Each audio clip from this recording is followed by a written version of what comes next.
దేవుని పరిశుద్ధ నామానికి సమస్త ఘనత మహిమ. ప్రియ దేవుని బిడ్డలారా, ఈరోజు థర్స్డే 19th June 2025. మీ అందరికీ యేసుప్రభు పేరట శుభాలు తెలియపరుస్తున్నాను. దేవుని వాక్యమును చదువుకుందామా?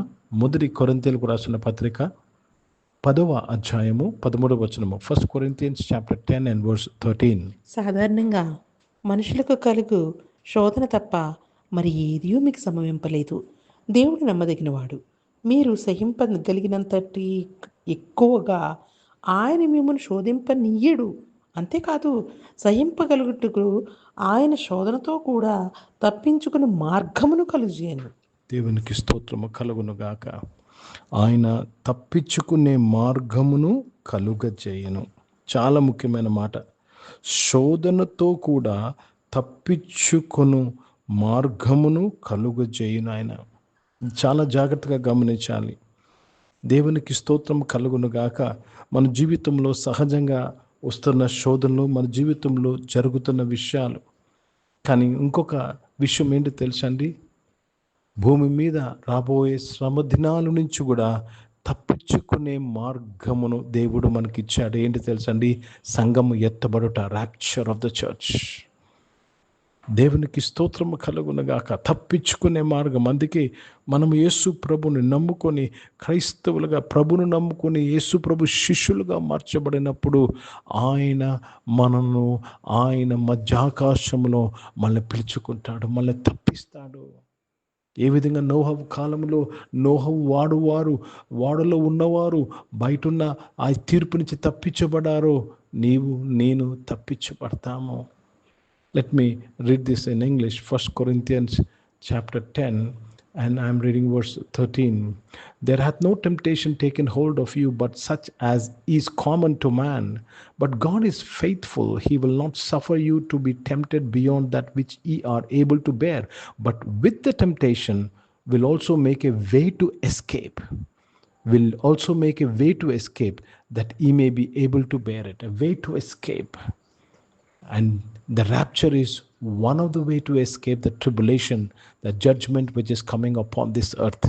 భూమి మీద వస్తున్న తీర్పు, 7 ఏళ్ల శ్రమ దినాలకు తప్పించుకుంటూ దేవుడు సంఘానికి ర్యాప్చర్ని పెట్టి ఉన్నాడు. ప్రియ సంఘమా, ప్రియ దేవుని బిడ్డలారా, ప్రతి ఒక్కరూ ఈ సత్యాన్ని గమనించాలి. భూమి మీద రాబోయే మహాశ్రమ దినాల నుంచి తప్పించుకునే మార్గమును ఏర్పాటు చేసిన దేవుడు ఇప్పుడు నీ జీవితంలో ఉన్న శ్రమల నుంచి తప్పించుకునే మార్గమును పెట్టలేదా? పెట్టాడు. ఆ మార్గమును కనుక్కోవడమే జ్ఞానము. ఆ మార్గమును తెలుసుకోవడమే జ్ఞానమై ఉన్నది. ఈరోజు ఒకవేళ నువ్వు అనారోగ్యమైన, లేక ఫైనాన్షియల్ ప్రాబ్లం అయినా, కుటుంబ సమస్య అయినా, నువ్వు ఉద్యోగం లేని పరిస్థితి అయినా, వ్యాపారం ఏ పరిస్థితిలో ఉన్నా ఆయన తప్పించుకునే మార్గమును పెట్టి ఆ మార్గమును కనుక్కోవడమే జ్ఞానము. हिंदी में पढ़ेंगे. 1 कोरिन्थियों का पत्र, उसमें 10वीं अध्याय और 13 वचन पढ़ रहे हैं.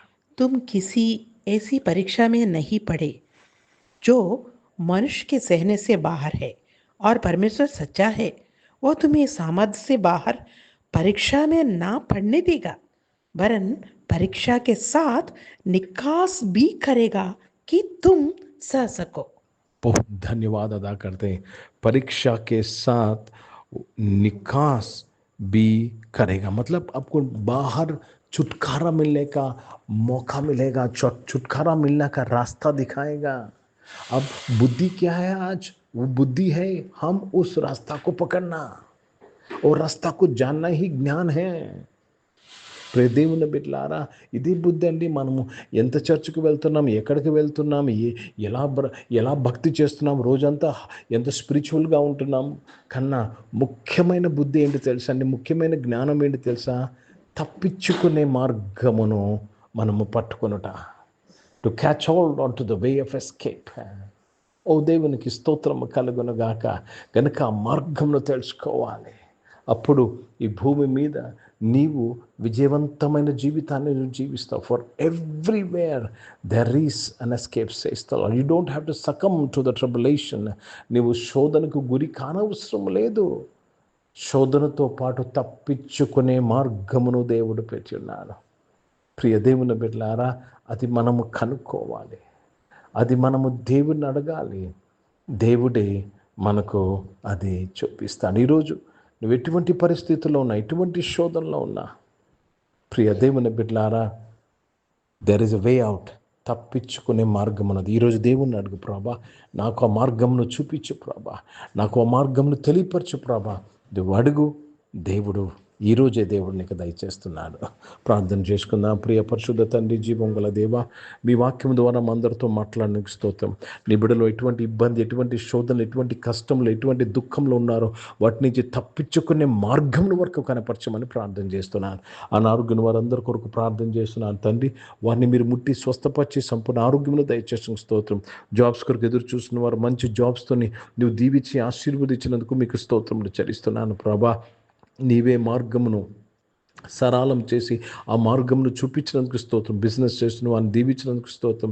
చదువుకుంటున్న పిల్లలని నేను ఇంకా అడ్మిషన్స్ కొరకు ఎదురు చూసిన వారు అందరం కూడా మీరు దీవించి స్థిరపరిచి ఆశ్రయించమని ప్రార్థన చేస్తున్నాను. ఈరోజు పుట్టినరోజులు, పెళ్లి రోజులు జరిపించుకుంటున్న వారిని దీవించి మీ దయాకీటం ధరింపజేసి మీ దయలో మనుషులు వర్ధలింపు చేసి కాపాడమని ప్రార్థన చేస్తున్నాను. పరిచయం చేసిన ప్రతి ఒక్కరిని దీవించండి. భారతదేశం కొరకు, దేశ రక్షణ కొరకు ప్రార్థన చేస్తున్నాను. ఇజ్రాయెల్ దేశం కొరకు, యెరూషలేముకి శాంతి సమాధానం కొరకు ప్రార్థన చేస్తున్నాను. యెరూషలేమును కాపాడు, బలపరిచినందుకు స్తోత్రం. ఇజ్రాయెల్ దేశంతో భద్రపరిచి దీవించినందుకు స్తోత్రం చెల్లిస్తూ యేసుక్రీస్తు పరిశుద్ధ నామమున ప్రార్థనంతయు అడిగి వేడుకొని పొంది ఉన్నాం తండ్రి, ఆమేన్. పరలోకమందున్న మా తండ్రి, మీ నామం పరిశుద్ధపరచబడును గాక, మీ రాజ్యము వచ్చును గాక, మీ చిత్తం పరలోకమందు నెరవేర్చబడుతున్నట్లు భూమి మీద నెరవేర్చబడును గాక. మాకు కావాల్సిన ఆహారమును మాకు దయచేయము. మా ఇంట్లో ప్రార్థన చేసిన వారిని మేము క్షమించిన ప్రకారం మా ప్రాణాలు క్షమించము. మమ్మల్ని శోధన తెగ కీన్ని తప్పించము. ఎందుకంటే రాజ్యము, శక్తి, మహిమ నిరంతరం నీవై ఉన్నవి తండ్రి. ఆమెను ఇప్పుడు మన పరమ తండ్రిన దేవుని ప్రేమ, ప్రభునేసు క్రీస్తు వారి కృప, పరిశుద్ధాత్మికను నీ సహవాసం, ఈ ఆరాధనలో పాల్గొన్న ప్రతి ఒక్కరితో, ప్రార్థన చేపిన అంశములతో, సంఘముతో ఇప్పుడు ఎల్లప్పుడూ సదా తోడైండును గాక. ఆమెన్. దేవునికి స్తోత్రం. అందరికీ వందనాలండి. God bless you and praise the lord.